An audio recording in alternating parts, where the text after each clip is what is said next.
So, and I want to integrate with the 21st century skill, and one of the 21st century skill is problem solving. So the real world problem is how do we clean up kampung air, for example. That's a real world problem. Or how do we recycle waste at home? So that's a real world problem. So I hope by the end of the 1 month, the student will acquire solving real world problems.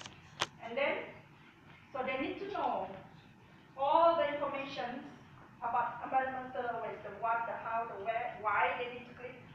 This has to be reflected in that particular assignment. I will keep that in view. Later on, I will develop it as we progress this afternoon. All right, now I'm going to introduce to you the 21st century learning skills framework.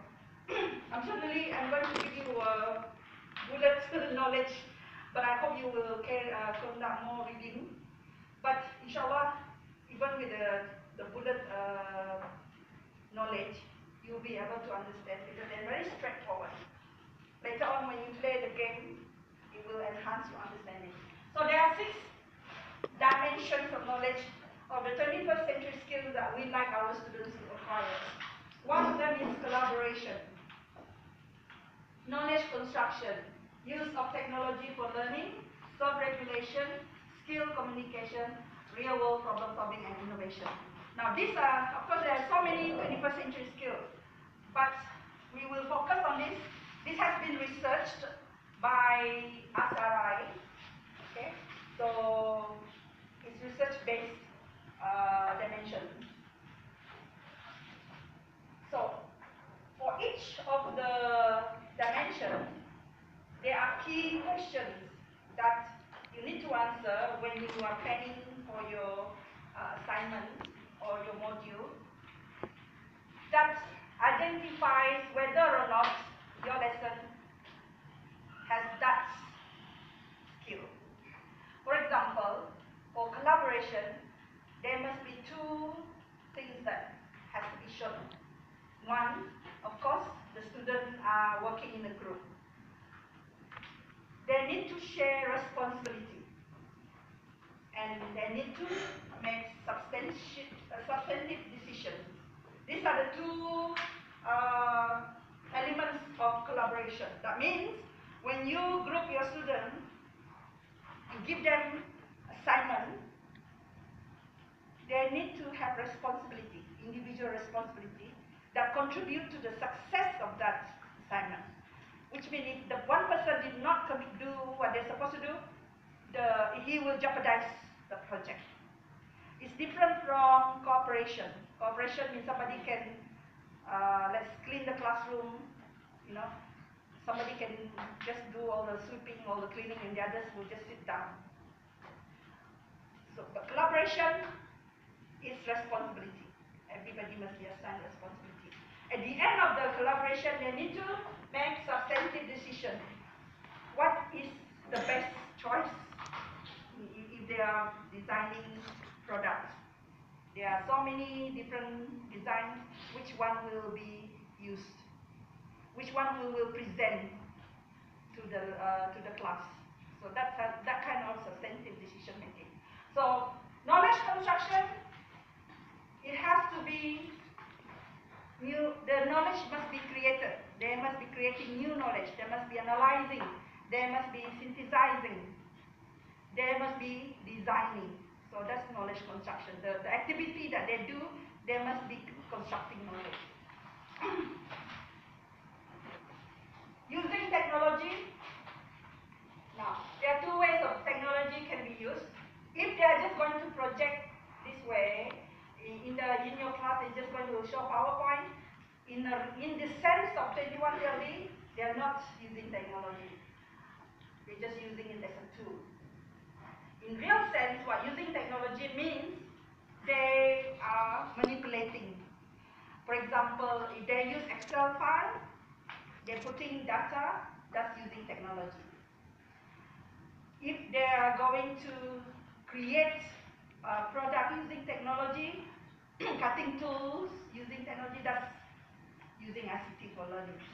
If they are going to just Google information, cutting and paste, that's not using technology, just using it as a tool. They need to be constructing knowledge from the things that they Google. So they may be Googling a lot of information, and from those information, they create new knowledge from it. They are analyzing all the information, and then they reproducing it in their own words, in their own ideas. So that's what using technology for learning means. Self-regulation, this is very straightforward. The assignment that you give them must require time, and they need to show you the timeline, the Gantt chart. So that's 30% skill. And then skill communication, effective communication.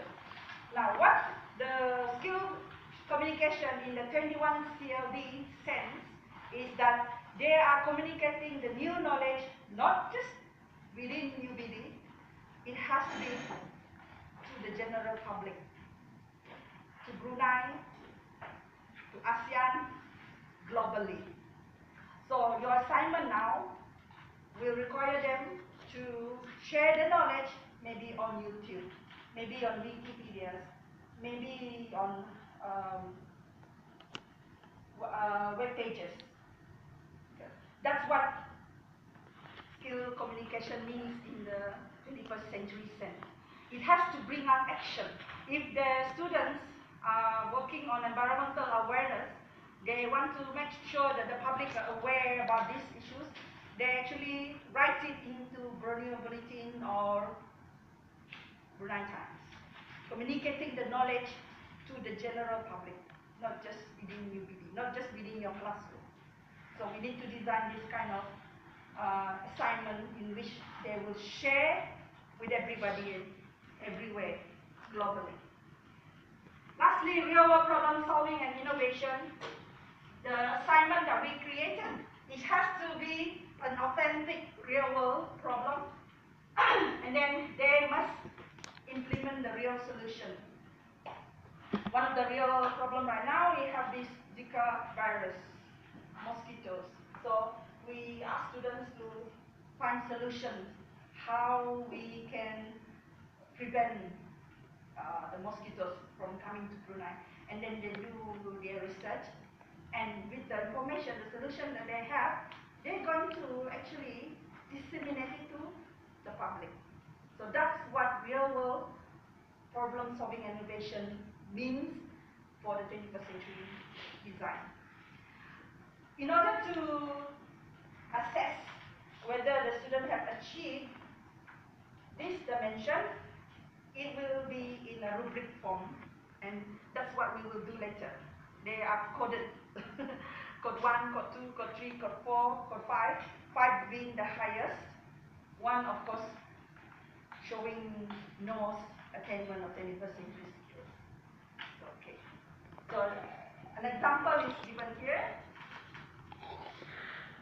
You will be given a card later in which you will be using, you will be asking this question, and you will be assessing your class, your assignment, which code have you reached.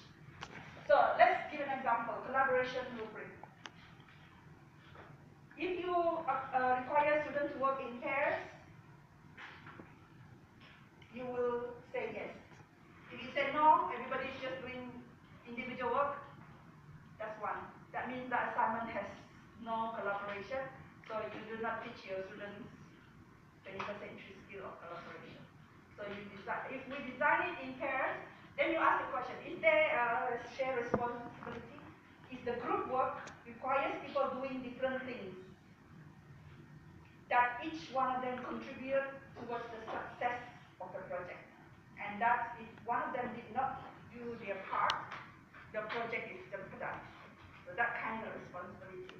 If it is no sharing of responsibility, they're just working together, then it's code 2. But if you design that the assignment that they work together and each one have a responsibility, you get to do the next question. At the end of the project, are they required to make substantive decisions. For example, with the problem how to prevent Zika carriers, the mosquitoes from breeding in Brunei, they might have different solutions to it. Then they have to, as a group, decide, okay, which of these solutions shall we share to the public, write an article, put it on vulnerability. So they have to decide that. So we are teaching them to make substantive decision as a group. If it's not substantive decision making, then it's just code tree. Next one, the last question. Are the students work interdependent?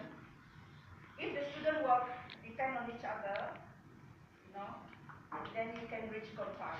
That's the highest code, and we can say that our assignment is designed to achieve code 5. Now, in terms of student work, if you want to assess whether or not you may plan it this way, but in real life, in their student work, they might not have done this. You may design the work to be collaboratively working together, having responsibility, and then they submit the assignment, and it seems that only 2 of the group members are doing everything.